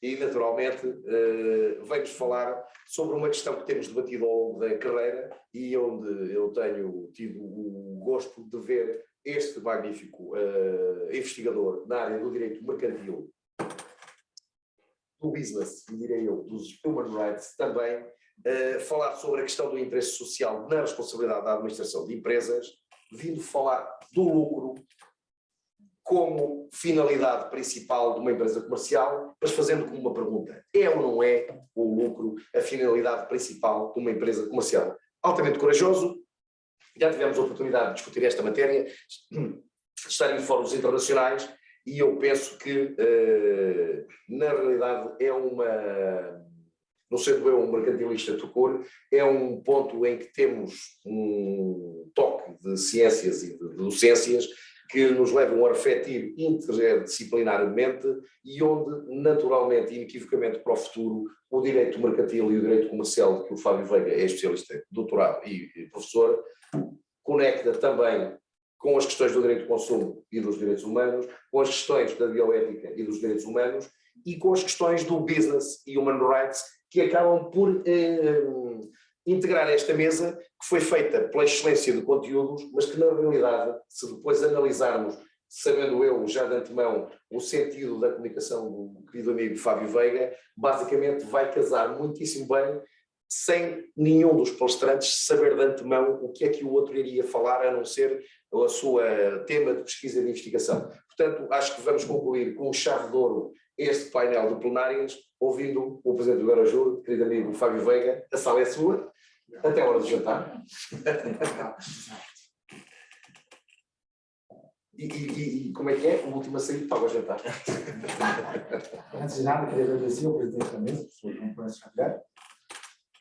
Como falar, já falei muito dele. Não é preciso nada, é só pegar o jantar. Está ótimo. Quero cumprimentar o colega e grande amigo, João Pedro Barros. João Pedro Leite Barros, né? Sempre confundo a ordem. E a doutora Cândida, amiga, colega, nós já trabalhamos, fizemos todos os projetos juntos, eu já esqueço, fomos da Polônia à Argentina, né? Ou seja, é muita extensão, né, nesse nosso tipo de trabalho como pesquisador, investigador. O meu tema, eu escolhi um tema que é um tema bastante inovador nos dias de hoje, né? Ficou a pergunta que eu fiz no final aqui, né? O lucro é a finalidade principal de uma empresa comercial, né? Seja de uma empresa. O que todo mundo vai dizer, claro, uma empresa existe para ter lucro, né? Todo mundo vai dizer isso. Já. Se nós pegarmos o artigo 6º do Código Sociais e Comerciais de Portugal, vai dizer lá que as empresas têm que seguir a prossecução do seu fim, ao fim. E a lei não diz qual é o fim, mas a doutrina diz, o fim é o lucro. Todo mundo diz isso. O problema, a grande questão que vem por trás é que nos dias que nós vivemos hoje, nos dias atuais, as empresas não têm que ter necessariamente uma função de prosseguir o lucro. Há muitas empresas que não precisam de prosseguir o lucro. Dou um exemplo para vocês, depois vamos debater um pouquinho com as normas, né? Vamos com os fatos. Nós podemos criar instituições, né, que são, por exemplo, ONGs, né, ONGs, fundações com interesse público, interesse de incentivar a educação, incentivar questões do meio ambiente, etc. Há várias formas de nós fazermos uma organização, que não seja empresa hoje, né, sem fins lucrativos. A norma diz lá, associação, fundação e outras mais. Só que, inclusive as cooperativas, né? As cooperativas têm dito que não têm fins lucrativos, que não é verdade. Hoje fui falar com o diretor do mestrado e doutorado de cooperativismo aqui da PUC, e nós sabemos que cooperativismo tem lucro, embora a lei diz que não, né? A lei portuguesa diz que não tem. Mas, bom, o que eu queria dizer com isso?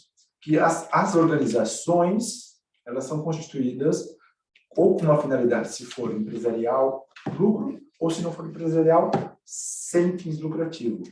O problema, a questão maior que existe nos dias de hoje é que nós podemos criar empresas que têm uma forma comercial, por exemplo, limitada, sociedade anônima, né, que elas podem não ter fins lucrativos.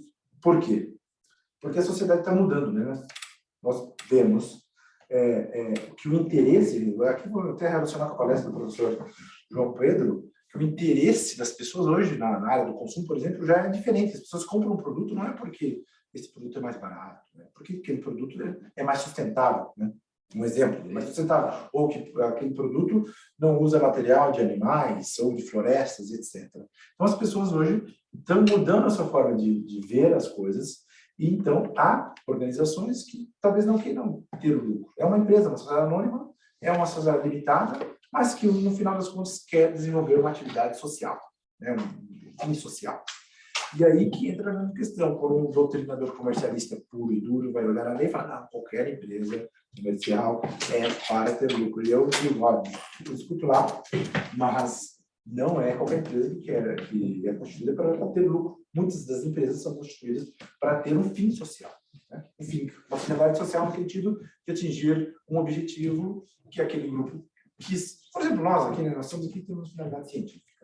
Podemos criar uma empresa que não tenha fins lucrativos, mas sim fins acadêmicos e científicos, embora tenha a personalidade de empresa social, lucrativa, como a sociedade comercial ou qualquer outra. É possível isso fazer, mas a doutrina tradicional do direito comercial não pensa assim, mas está mudando. Um dos professores que é mais combatente nessa temática é o professor de Coimbra, que eu, inclusive, sou substituto dele, substituí ele lá no Zófilo no Porto, que é o Coutinho de Abreu. Esse professor é muito conhecido. E ele dizia que o artigo 64 do Código Sociais e Comerciais, que diz lá, uma parte do artigo 64, diz assim, a sociedade tem que visar o fim primeiro, né, o interesse da própria sociedade, ou seja, daquela corporação, depois sócios, depois trabalhadores, depois credores e outros demais interessados. Ele dizia que aquela parte que era outros interessados era uma retórica da lei. Ele dizia isso. Se você pega os livros dele, ele fala, não, essa parte demais interessados está escrito na lei, mas é uma coisa retórica. As empresas não têm que ficar observando outros interessados, e sim os interesses internos, né? E eu, lá em 2017, defendi minha tese, pouco antes eu escrevi alguns artigos e dizia, olha, desculpa, mas eu não concordo com o professor Coutinho de Abreu nessa parte. Porque as empresas, muitas das empresas comerciais, elas têm outras finalidades, que não é só o lucro, né, só o lucro imediato, porque elas querem se organizar como sociedade civil, se organizam, abre uma sociedade anônima ou qualquer outra que seja, buscando outros fins. E bem, mas agora vamos passar no campo da norma, né, voltando para a norma. Só que esses fatos, a doutrina sempre sustentou, a doutrina tradicional, mas nos últimos tempos, né, 2020, 2021, 2022, as normas começaram a mudar. Primeiro, em 2017, a França lançou uma norma de responsabilidade social corporativa. Logo depois, 2020, Itália, 2021, a Alemanha. E o ano passado, 2022, a própria União Europeia promoveu, né, e editou uma proposta de diretiva sobre a responsabilidade das empresas, né, que tem a ver com a responsabilidade social das empresas. E aí entra direitos humanos, entra direito ambiental, entra saúde, entra outras questões mais, em que diz que as empresas europeias devem, então, pensar nessa responsabilidade que não é só o imediatismo, mas sim a sustentabilidade a longo prazo. Então, a sustentabilidade a longo prazo não é só algo da contabilidade, né? É do futuro. E isso vem mudando. E o que eu quero dizer? Eu quero dizer que as empresas, como eu sempre defendi isso, né, desde que comecei a estudar esse tema, as empresas não são feitas só para o lucro, né? Sim, tem a questão do lucro, porém as empresas nos dias de hoje elas vivem essa transformação, que se uma administração de empresa quer tomar uma atitude, uma decisão em que não é para dar lucro, mas sim para promover uma atividade social, um bem ambiental, ou para proteger direitos dos trabalhadores, aquele órgão de administração não pode sofrer uma ação de responsabilidade civil, né? Porque seria natural, vocês todos aí são sócios, nós aqui somos administradores, vocês dizem para nós, olha, vocês não estão investindo dinheiro da nossa empresa de maneira adequada, portanto, vocês são responsáveis. Mas se nós estivermos, sim, atingindo a finalidade social da nossa corporação, com certeza, nós não vamos ser responsáveis. Porque nós atingimos algo que é maior do que o interesse que a doutrina chama egoístico dos sócios. Bom, eu não quero me estender muito além daqui, porque nós poderíamos falar muitas questões sobre essa relação entre órgãos de administração, sociedade e outros interessados, mas a minha principal mensagem é dizer, né, no capítulo da pesquisa, que nós estamos caminhando para empresas que não visam somente o lucro como o fim dos sócios, mas sim como um fim maior, né, com outras finalidades, como a social, como a de promover a educação, por exemplo, como de promover interesses de pessoas que querem defender causas ambientais, causas do meio ambiente, animais e outras coisas mais. Essas empresas vão passar a existir e elas vão ter forma social como uma empresa qualquer, como uma sociedade limitada, como uma sociedade comercial, etc. E a norma que diz que o fim pode ser o lucro, quem sabe deve ser mudada, né? Pode ser mudada, que o fim não passará a ser exclusivamente o lucro, mas sim os interesses que aquela organização quer atingir. Eu acho que esse é o caminho que nós estamos a perseguir já. Não é dizer que não existe mais empresa sem lucro, mas que vamos ter novas modalidades, né? Novas modalidades de empresas que vão adotar esses perfis vão respeitar os seus objetivos, sócios que quiserem entrar naquelas empresas vão entrar, e os que não quiserem vão perseguir outras finalidades, né? Mas haverá vamos passar a ter empresas com característica não mais de fundações ou associações, porque se vocês já participaram de associações ou de fundações, vocês percebem que é muito difícil uma decisão mais estratégica dentro de uma associação ou uma decisão ou uma fundação, porque os órgãos de deliberação são muito rígidos. Então, é melhor se eu supor, né, falecer, eu quero deixar meu dinheiro para causas sociais, eu prefiro deixar meu dinheiro para uma empresa com uma finalidade social, porque eu sei que o órgão de administração vai agir muito melhor, vai atuar com muito mais rapidez, com muito mais estratégia, do que uma associação ou uma fundação que tem muitos problemas de ordem de organização, né? Então, eu acho que esse é um caminho novo que as empresas, novas empresas vão surgir nesse futuro, né, que nós estamos caminhando, que tem a ver muito com a responsabilidade social das empresas, e as leis estão mudando, as normas estão se atualizando, e, bem, eu sou um defensor dessa área, que eu acho que o lucro não é absoluto dentro de uma empresa, né? O lucro, ele é para aquelas empresas com objetivos de lucro, 100%, mas outras empresas que não têm esse objetivo, mas têm um objetivo social, não é obrigatório ter lucro, e sim o fim social que os sócios decidirem, o seu fundador. Bom, essa seria a minha palestra, e eu quero terminar por aqui. Se vocês tiverem alguma pergunta, eu vou obedecer o tempo do presidente, estou à disposição. Muito obrigado.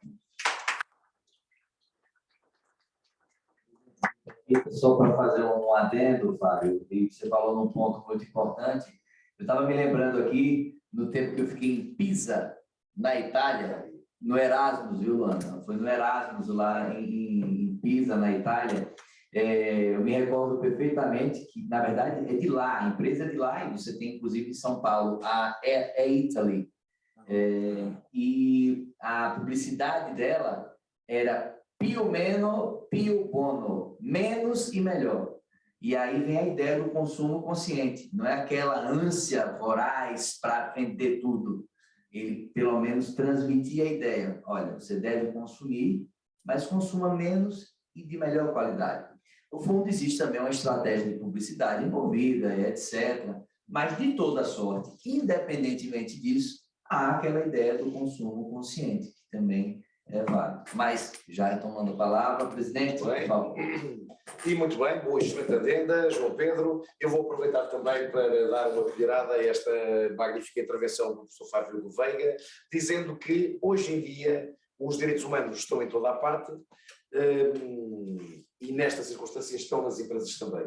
E uma das obrigações sociais das empresas é não utilizarem materiais ou matérias-primas ou produtos acabados para transacionar e vender no mercado internacional e mundial, feitos com exploração humana, feitos por crianças menores, feitos por situações em países onde a sociedade deslocou a manufatura da empresa para obter lucros exponenciais e, objetivamente, à custa da exploração da dignidade humana. Portanto, nessa circunstância, essa seria a minha pontualização aqui. Ora bem, independentemente de qualquer oferta online dos colegas que estão em casa a assistir a esta magnífica conferência, dar à sala a mão para poderem interpelar livremente estes meus palestrantes de luxo.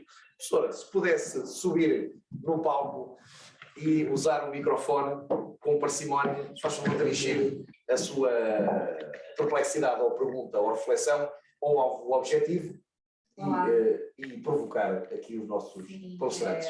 Boa noite a todos. Esse evento não poderia ter sido fechado com uma chave de ouro melhor do que esta. E atendendo às ordens do nosso moderador, eu vou fazer uma provocação então. Por favor, tem que atender as ordens. Então, as minhas considerações vão para a palestra do professor João Pedro, muito interessantes, essas questões atinentes ao direito da informação. E a minha reflexão, a minha provocação está nos contratos internacionais digitais consumeristas, que são contratos à distância, onde é o local da formação do contrato. Porque o direito internacional privado, ele ainda está muito enraizado na questão do território. O contrato regido pelo direito do local da sua celebração, o artigo 435 do Código Civil também, o lugar onde está o proponente, tanto o caput do artigo 9º da LINDB quanto o parágrafo 2º também são insuficientes para fazer frente aos avanços da tecnologia, porque eles consideram contratos entre ausentes e reputados onde está o proponente. Onde é que está o proponente de um contrato celebrado digitalmente?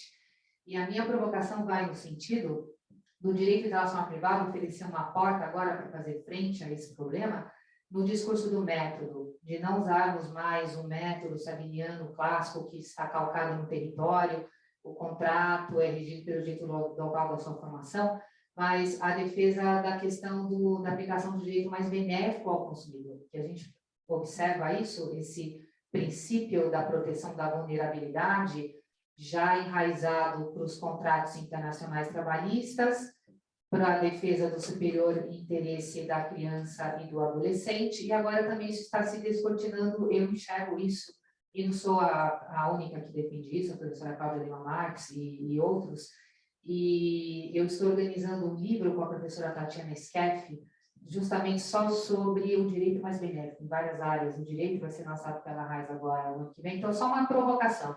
Onde é o local da formação de um contrato digital que se forma na nuvem e como é que o direito nacional privado pode fazer frente a essas questões do avanço da tecnologia da quarta revolução industrial? Muito obrigada. Professora, é a pergunta de milhões, né? Essa que é a grande verdade, mas obrigado pela reflexão. Tanto a professora Tatiana quanto a professora Cláudia Lima Marques, assim também como a professora Inês, que foi a minha orientadora na Universidade de Brasília, avançam sobre esse tema. O que a gente tem hoje, se a gente avaliar, na União Europeia, na plataforma de resolução do litígio em linha, você tem uma perspectiva diferenciada para a proteção do consumidor. Em que sentido? E aí eu chego no ponto que você mencionou. Um consumidor português que adquire um produto alemão e, eventualmente, esse produto tem algum problema, como resolver essa situação? A plataforma permite que tanto o consumidor quanto o fornecedor se utilize dela, a plataforma, como um instrumento e se resolva o problema através da plataforma ou de um centro destinado pela própria plataforma. Os fornecedores, eles, via de regra, são obrigados a participar e muitas vezes participam por livre e espontânea vontade. Você vai para Portugal, são mais de 23 mil fornecedores que voluntariamente têm interesse em resolver o problema. E muitas vezes aqui no Brasil, fazendo o link, a gente percebe exatamente o oposto. É aquela necessidade, infelizmente, aquela realidade de que o problema é seu, não está comigo.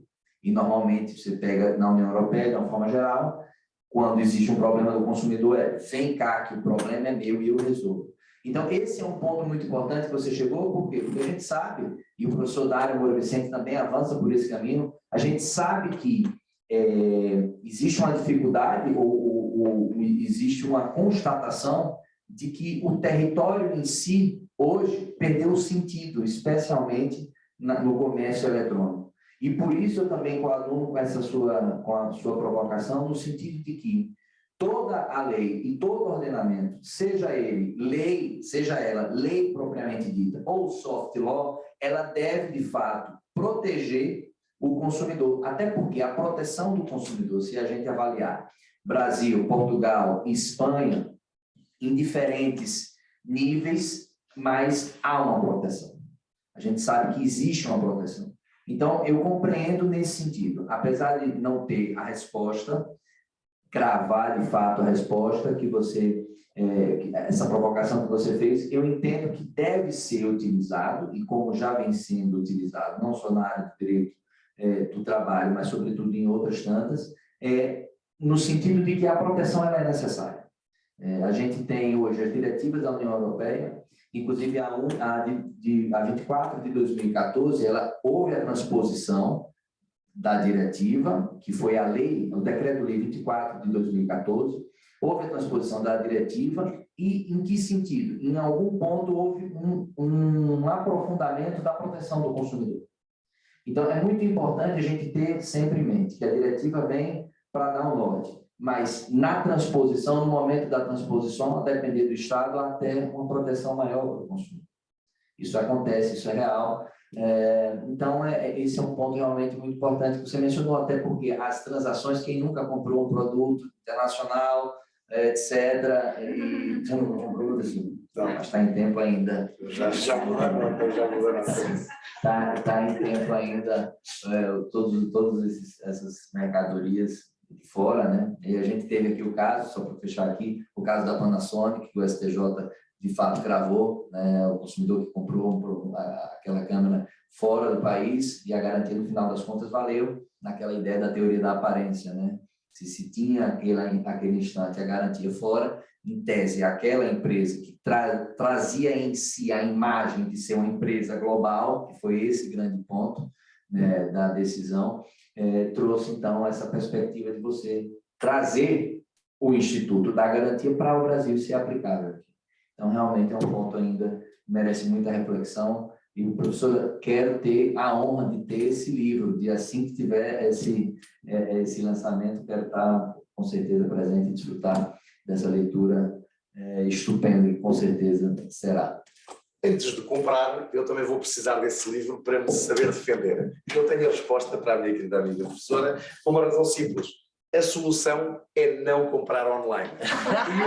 E o bom advogado, naturalmente, a inspiração da lei mais favorável para o consumidor é objetivamente inspirada no objetivo fundamentado direito penal. E um bom advogado, passa em modéstia como eu, a melhor lei do consumidor é aquela que eu conheço. Portanto, a minha, do circuito ibérico académico, onde eu trabalho e estudo. E nessa ótica, apesar do professor João Pedro Leite de Campos poder comprar diariamente com tranquilidade, portanto, é um corajoso utilizador dos meios online. Como eu ainda não li o vosso livro, calmamente vou comprar diretamente utilizando o estado do foro e nessa circunstância me precavendo naturalmente. Ainda assim, não queria deixar de estender à plateia a possibilidade de interlocutores magníficos que eu tenho aqui para quase todas as perguntas do universo, nomeadamente pedindo o apoio aqui dos nossos cicerones na provocação destes nossos palestrantes magníficos. Faz favor de perguntarem o que entenderem aqui da ótica da caça. A completude. Completo. Posso fazer Bom, claro que sim. Bom, primeiro eu gostaria de parabenizar aos três, né? São temas muito instigantes. É sempre muito bom participar desses congressos do Brasil, porque a gente tem essa possibilidade, né, de discutir temas que são da nossa base de pesquisa e conhecer outros temas ou criar diálogos entre eles. E daí eu tinha, na verdade, duas questões, uma para a professora Cândida e outra para o professor Fábio. Com relação à professora Cândida, é muito, muito interessante a sua pesquisa. E aí, quando a senhora fala do transhumanismo democrático, né, eu queria entender um pouco melhor esse conceito a partir de uma perspectiva de assimetria global e mesmo dentro dos países, né, dessa desigualdade socioeconômica que a gente tem. E para o professor Fábio, né, dizer que me interessa muito essa temática, dizer que a gente, dentro do programa, a gente discute muito a questão do capitalismo de stakeholder, mesmo essa ideia de que o lucro, não é que a gente deixa de perseguir o lucro, mas o lucro sem propósito, ele acaba sendo um lucro que não faz sentido, e a longo prazo eu entendo até que é um falso paradoxo, né? Porque as grandes empresas, as empresas sustentáveis no futuro, acho que serão essas que realmente têm propósito antes do lucro, o lucro vai vir a reboque. Então, eu queria te ouvir um pouco falar mais a respeito disso, sobre essa perspectiva de ESG, né, desse capitalismo de stakeholder, eu acho que dialoga um pouco com a tua fala. E parabenizar o professor João Pedro também, como a professora Vera fez destinou uma questão ao senhor, eu tomei a liberdade de fazer provocações aos demais postulantes dessa noite. Isso mesmo, vou só fazer uma declaração de interesses, apresento o programa no qual eu faço parte também, porque a maioria do auditório não sabe do que é que se trata, o seu programa. O programa de mestrado profissional em Direito do Agronegócio e Desenvolvimento. A gente tem duas linhas, uma que trabalha a questão de sustentabilidade e desenvolvimento na perspectiva do agronegócio e a outra que trabalha a regulação. Então, também consegui... Recomendo como linhas de pesquisa e colaboro naturalmente neste processo. O professor João, o professor Fábio também. Na Universidade do Rio Verde, portanto, faz favor de darem uma vista de olhos, porque é muito interessante e pode entroncar nas vossas pesquisas. Cândida Carvalho. Então, muito obrigada pela Muito obrigado, questão que foi colocada. O transhumanismo democrático nasce para tentar quase que limpar a imagem do transhumanismo utópico. Foram os primeiros que chegaram à frente para falar sobre este tema.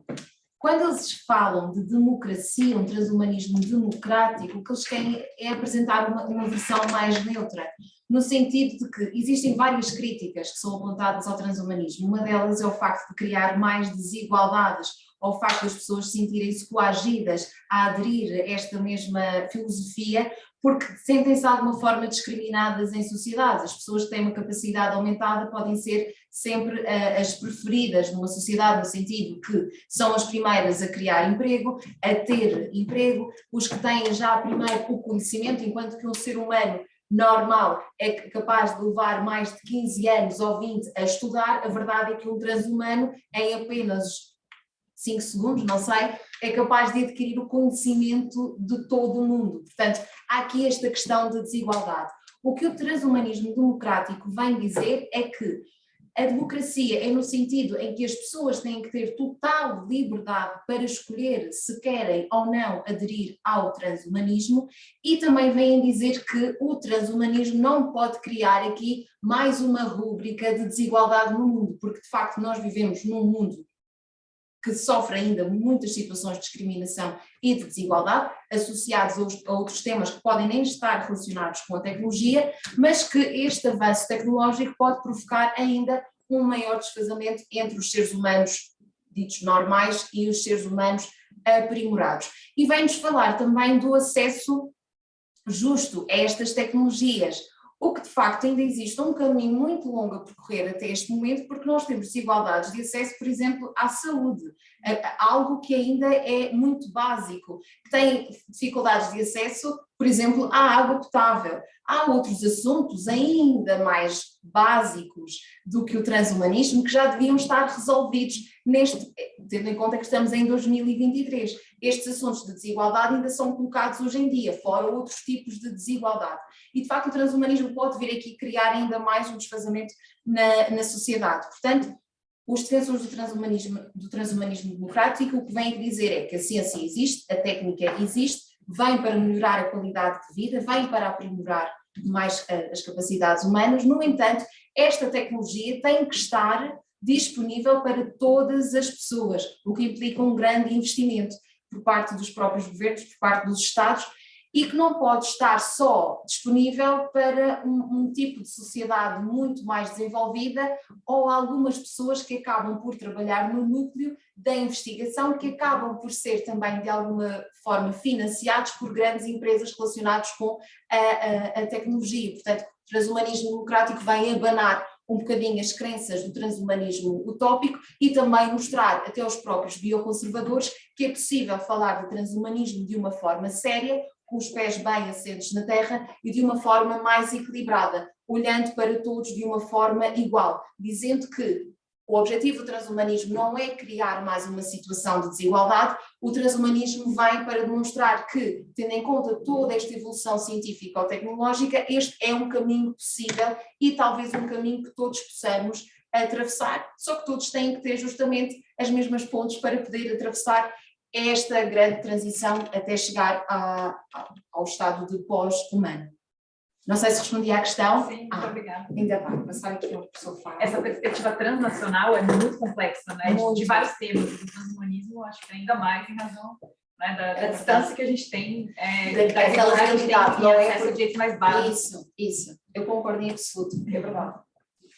Bom, primeiramente agradecer a professora Carolina América pela pergunta, é uma boa pergunta, uma pergunta de futuro, né? Ou seja, quando você fala que será que as empresas não perseguirão o lucro de uma maneira absoluta, como é hoje, mas de uma maneira indireta, talvez porque virá o lucro a reboque, essa expressão. Também concordo, acho que as empresas mais conscientes, as empresas que trabalham com temas daquele público que tem um pouco mais de consciência com relação do consumo, o público tem mais consciência com relação do lado do meio ambiente, da saúde, etc. Isso também eu concordo com você. Eu concordo que não é o lucro absoluto. Então, o que está na planilha, né, na prestação de contas de uma empresa, no final do ano, talvez tenha que ter outras análises. né? Por exemplo, a empresa ela investiu na parte de proteção de alguma área que acha interessante para a empresa crescer, né? Uma visão de consumo, deveria existir, né, análises contábeis, não só matemáticas, né? Eu acho que isso aí seria uma... Diversidade também, né, que é um tema muito relevante, que na prática muita gente não concorda porque diz que isso diminui o lucro, mas a longo prazo tem várias pesquisas que demonstram o contrário, né? Quanto mais diverso é o corpo de empregados e enfim, de membros de conselho fiscal, de conselho de administração, a longo prazo melhora o desempenho econômico, inclusive, né? Sim, sim, claro, porque ainda mais se uma empresa tem um público marcado, né, dessa área, né? Por exemplo, se for um público de produtos LGBT, né, vamos colocar assim, essa área, aquele público vai querer que uma empresa também tenha uma origem dos seus órgãos de administração, dos seus órgãos de relação com a parte de fiscalização, seus sócios, etc., que tenha essa cultura, né? Então, esse público vai gostar disso. Então, a empresa também, se ela tem essas políticas internas, vai ter uma relação melhor com o público, ou outras áreas, né? Outras áreas que hajam uma relação com o público. Eu também penso assim, então o lucro não é uma questão absoluta, não passa a ser mais uma questão absoluta, como é hoje. Hoje a lei e a doutrina ela é muito rígida, não, lucro, lucro, lucro, mas não é assim, a sociedade está mudando, né? Com relação à questão dos stakeholders, tem a ver com isso também, porque as leis já faz alguns anos, né? Por exemplo, em Portugal, 2010, então 2006, quando mudou a reforma do artigo 64 do Código de Sociedades Comerciais, colocou, né, os outros interessados, os outros stakeholders, coisa que a Espanha não tem até hoje, né? Se nós pegarmos o mesmo artigo, que é o 225 na Espanha, 226, 227 da Lei de Sociedades Capitais, lá não fala nada disso, lá fala só interesse da empresa, para mais nada. E Portugal já faz mais de 15 anos, 17 anos quase, diz, né, que tem os outros interessados. Mas a doutrina, né, criticava a lei portuguesa. No Brasil se discute muito o princípio da função social, né, da empresa, que abrangeria essa perspectiva. Sim. Também. Hoje tem a Raiane falando sobre a função social da empresa, né? Nós conversamos aqui no debate nosso do painel 10, falando sobre isso, e eu também não vi ainda uma normativa, né, clara sobre a função social da empresa, embora haja função social da propriedade, a gente pode fazer correlações. Mas, bem, em relação a essa temática, o que eu gostaria que ficasse mais claro assim, para o público é que, principalmente o público que é da área comercial, área empresarial, o pessoal que só pensa que o lucro é algo absoluto, que eles entendam que não é mais assim, e está mudando, né? Isso está mudando, e as empresas vivem uma realidade. Então, nós vamos ter empresas, e já temos, né, nos dias de hoje, que a sua configuração é comercial empresarial, só que o seu objeto, a sua finalidade é diferente, né? Para atender outras finalidades que têm outros tipos de impactos que não seja só o lucro imediato, né? Acho que seria essa a minha síntese. Obrigado pela pergunta. Muito bem. Então, olhando aqui para o nosso auditório, não havendo mais nenhuma pergunta, eu vou fazer só um esclarecimento em bom abono da verdade material. Não é totalmente verdade que eu nunca tenha feito uma compra online, queria aqui retratar-me internacionalmente para toda a gente que está em casa aqui. Fiz exatamente uma, há uns anos atrás, os YouTube, banda mítica, esteve em Coimbra para tocar no estádio da cidade. Eu não sou propriamente fã, mas seria interessante, uma vez que vivia à época exatamente ao lado do estádio, agora não tão longe. E então estava a fechar o meu escritório às 8 da noite em Coimbra e chegou um call no meu computador dizendo, aliás os bilhetes estavam esgotados já há vários meses, e chegou um call no meu computador e dizia assim, bilhete dos YouTube, 60 euros. Ora, basicamente estavam a custar 600 euros há 2 anos antes. E eu pensei, online, nunca fiz isso, não vou resistir. E ia para fazer um press no delete e apagar. Não seria a pressão comercial, descarreguei. Naturalmente, integrei o largo grosso de 158 mil euros de fraude mundial e recebi na minha caixa do correio do gabinete uma fotografia artística do bilhete dos YouTube, exatamente por 60 euros, que guardo criteriosamente para nunca mais comprar online. Portanto, espero que continuem a gostar dos YouTube. Eu ouvi depois nas redes sociais a banda tocar mas aquela fotografia artística do bilhete não me deu entrada no estádio como eu pretendia. Portanto, mantenham-se firmes e evitem o online antes da saída do livro da professora Vera e depois leiam-no criteriosamente e peçam o contacto dela, que ela ajuda a não terem estes problemas no futuro. Ora bem, estamos chegados a este horário e eu acho que era curial tirarmos uma fotografia deste painel e do grupo, mas estamos naquela hora que vamos ficar sem almoço ou sem jantar. Portanto, o que é que eu pedia aqui? Aos nossos anfitriões que pudessem chegar também simultaneamente aqui e nós todos encerraremos o painel e o próprio congresso magnificamente com a presença, neste caso, dos dois anfitriões aqui juntos, dos dois Lucas, exatamente, Lucas 1 e 2, aqui junto de nós, e depois pedi ao auditório aqui presente na sala e alguém que consiga resistir em casa online, que possam ligar as vossas câmeras para tirarmos uma fotografia final antes do jantar. A todos e todas, uma salva de palmas.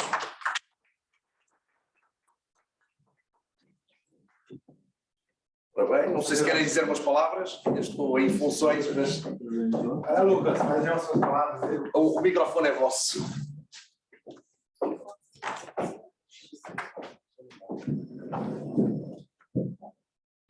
Bom, vamos lá. Depois de 2 dias de trabalhos presenciais aqui, mas muitos outros dias de trabalhos online, onde a gente conversou bastante, resolvendo bastante coisa. O pessoal do Iberojur sempre pronto para resolver tudo. Queria agradecer a todos pela presença nesses últimos 2 dias. Acho que foi um sucesso, né, o evento, na minha concepção, ao menos, foi muito proveitoso. Eu consegui aprender bastante sobre muitos temas que nem imaginava ter a oportunidade de ouvir. Agradecer a todos os palestrantes também, de hoje, de ontem, aqueles que vieram aqui expor seus trabalhos, colocar a prova para discussões, para perguntas, para críticas, inclusive. Acho que é isso que faz da ciência o que ela é, né? O fato da gente poder estar discutindo com nossos pares aquilo que a gente tem alcançado com as nossas pesquisas. Então, acho que, em geral, agradecer a todos os participantes, os organizadores, a tudo. Foi muito bacana. Muito obrigado. Digam umas palavras também, só para encerrar obrigatoriamente, como é a obrigação, e ainda assim quero fazer a pergunta, como ainda presente mesa, ainda residente, antes de terminar, a pergunta dos $1 million. Como é que é, Presidente e caros colegas, vamos regressar outra vez ou não? Hoje é ontem, Espero que sim, espero que sim. O Polônia disse que as coisas voltaram, né? Mas eu falei, daqui 2 anos, porque 1 ano sim, 1 ano não. Senão a gente fica vamos cansar os amigos de Curitiba, né? Antes de nada, eu queria voltar a agradecer todos os presentes, os colegas que aceitaram vir a Curitiba, os que fizeram as palestras online. Ao Lucas, né, tem que dar um agradecimento muito especial, porque nós tivemos no jantar do 5º EAD em Fortaleza, e no jantar nós falamos desse evento, e depois de 1 mês fizemos a reunião com o professor Foloni, saiu o projeto, e ele foi o primeiro a apostar assim, no projeto. E o professor Foloni aceitou, porque ele é um bom rapaz, tenho certeza, né? É um bom trabalhador, um bom estudante, e nada. Eu queria agradecer também a equipe do Iberojur, que da minha parte, sabe, que vocês, se eu não tivesse uma equipe tão boa, nós não conseguiríamos fazer tão bons projetos, né? Tanto os que estão aqui presentes, a Rayane e a Giovana, que vieram de São Paulo, do estado de São Paulo, as duas, e também a equipe online, né? Alguns que estão ali presentes online já em Portugal, na madrugada, acordaram, dormem tarde e acordam cedo, e fico muito honrado de ter uma equipe boa. E claro, meus amigos aqui, os 2 portugueses, né, a professora Cândida e o professor João Proença, que vieram para o evento. A Cândida é mais fácil viajar que o João Proença, porque a Cândida compra online nas passagens.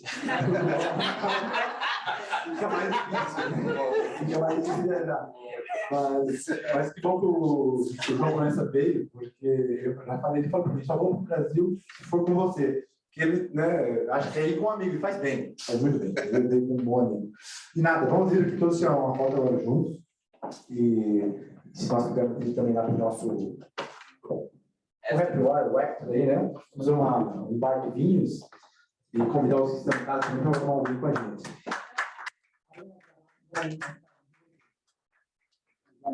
Muito obrigado. Obrigado a você.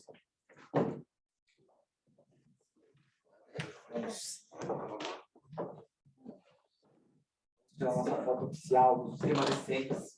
Os remanescentes.